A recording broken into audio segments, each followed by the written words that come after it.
মহাকুম্ভে পদপিষ্টের ঘটনার পর থেকে নিখোঁজ সন্তানের সন্ধান পেতে এবার পুলিশের দ্বারস্থ হলেন মা ও বাবা। 3 দিন কেটে গিয়েছে, এখনো ছেলের কোনো খোঁজ নেই। বারবার মোবাইলে ফোন করলেও উত্তর মিলছে না, বন্ধ ফোন। ওই যুবকের নাম নিতাই বর্মন, বাড়ি বালুরঘাট থানার অন্তর্গত ভাটপাড়া গ্রাম পঞ্চায়েতের দক্ষিণ শিবরামপুর এলাকায়। অভিযোগ পেতেই প্রয়াগরাজে থানার সঙ্গে যোগাযোগ শুরু করেছে পুলিশ। অসহায় অবস্থায় পড়েছে দক্ষিণ দিনাজপুরের বালুরঘাটের বর্মন পরিবার। ফোনের লাইন তো সবকিছু বন্ধ করা আছে, এখান থেকেও কোনো রকম যোগাযোগ করা যাচ্ছে না, ওখান থেকেও যে কন্ট্যাক্ট করবে সেও তো বন্ধ।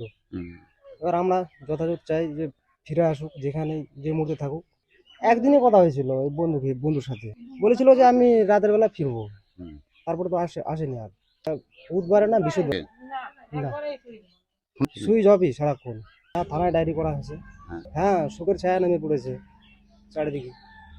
বাড়ির লোকজন খাওয়া দাওয়া সব কিছু বন্ধ করে দিয়েছে। বিল্ডিং লাইনের কাজ করে, শাটারিং রাজমিস্ত্রি এগুলাই।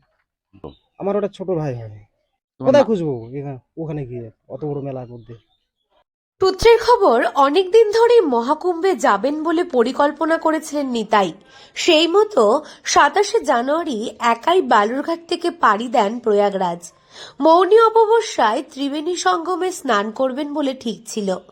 29 তারিখে সেখানে স্নানও করে সে, এমনটাই পাড়ার বন্ধুকে ফোন করে জানিয়েছিল নিতাই।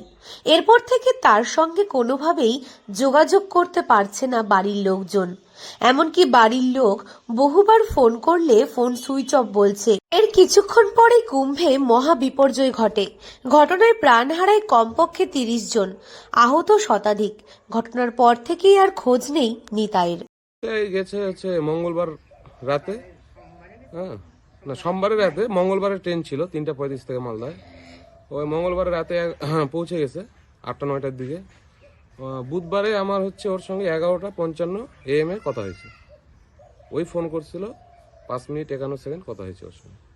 ও বলছে যে 3 ঘন্টা লাইনে দাঁড়াই ছিল, ওর স্নান টান সব হয়ে গেছে, এখন কোথায় যাচ্ছে হেঁটে হেঁটে কোন মন্দিরে, হচ্ছে আজকে রওনা দিব, কালকে পৌঁছে যাবো। তারপর থেকে কোনো যোগাযোগ নেই। না না না, ফোন সুইচ অফ অনবরত। হ্যাঁ, অভিযোগ একটা নিখোঁজ ডায়েরি করা হয়েছে। এখন দেখা যাক প্রশাসন কতদূর কি করছে। এখন চাইছি যে কোনোভাবে হোক, যেভাবে হোক একটু যোগাযোগ হোক ওর সঙ্গে, কারণ ওর বাড়ির লোকও টেনশনে আছে।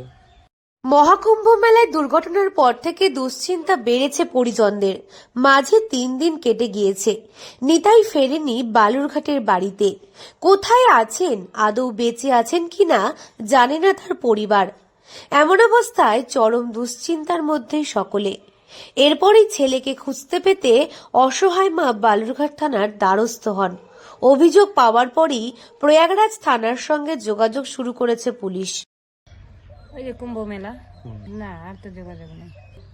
ওই তো বুধবারে হয়েছে, আসার কথা ছিল বৃহস্পতিবারে, আসে এখন কোনো যোগাযোগই হচ্ছে না।